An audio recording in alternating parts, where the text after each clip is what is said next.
Friends, 807 days of war between Russia and Ukraine. And in the meantime, Russian Federation celebrated Victory Day, which occurred 45 years earlier yesterday, that is 9th May. In the southern war zone on Kherson front, Krinky remains at least 10% with the Ukrainians, otherwise no changes. On Zaporizhia front, Rabotino-Verbov fight continues and Russians are inching forward to recapture the lost land which earlier Ukrainians had occupied in their summer offensive. Vremivka Salient, Russians have advanced towards Staromayorsky in its western part and hold now 10% of this village. Eurozone fight continues, where the Russians hold about 15 to 20%. Coming to east on Marinka front in southern flank towards Konstantinivka and Paraskevivka, no changes. Western side, Zorzivka, Russian army made some advance, while in northern part, that is Krasnohorivka, Russians made good gains both from north as well as in southern direction. In southern direction, they moved eastward, and now in this particular village, the gap between north and south Krasnohorivka, that is on the western side, is left only 700 meters, and this will force Ukrainians to withdraw from this village. Coming to Avdiivka, in southern flank, Nevelsky side, no changes. However, from the Pervomaisky, which has been captured by the Russians, they made tactical gains and moved towards Nevelsky. West of Avdiivka, Netai Lofo, Russians advance in the northern side. Umanskoe, Russians captured almost all the eastern part in the north direction, and now probably they hold 50% of Umanskoe. Yasno-Borodivka, Russians made some gains towards the northeast and southeast direction. Semyonovka, no changes.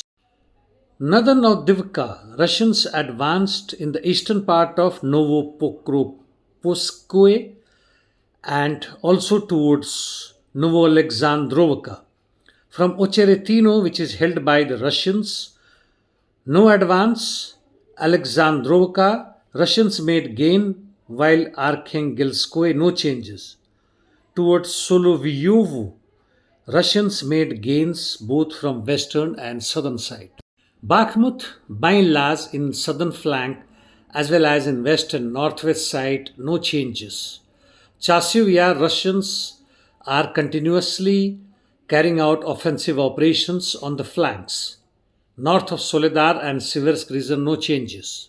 In northern Ukraine, Liman direction, Yampulovka and Terny fight continues, no changes. Kupyansk direction, Kislovka fight is quite heavy. Berestoe, Russian offensive operation continuing after initial breakthrough against Ukrainians' defense line.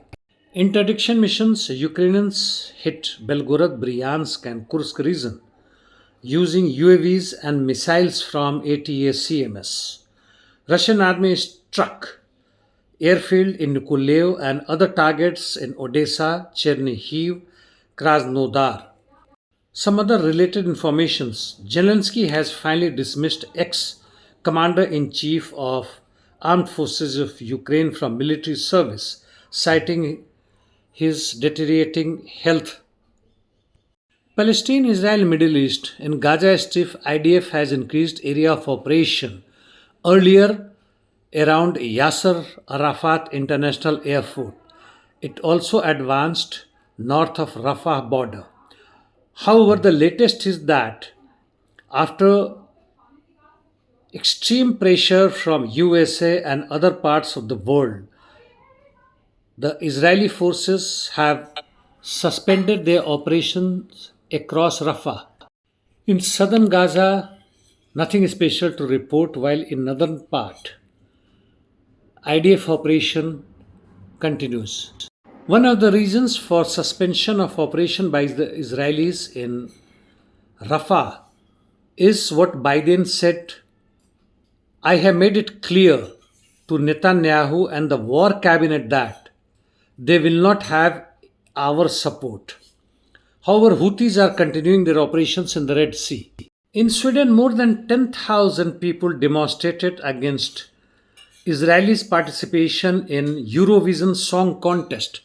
They were supposed to be 40,000, but police did not allow such huge crowd. Armenia too witnessed a huge crowd against Pashinyan, and the people demanded his resignation, who himself is at this moment in Moscow to witness the Victory Day as well as negotiate more economic assistance from the Russian Federation. Well, world is changing, but is it changing towards what we would love to see? I don't think so. That's all, friends. See you tomorrow. Thank you.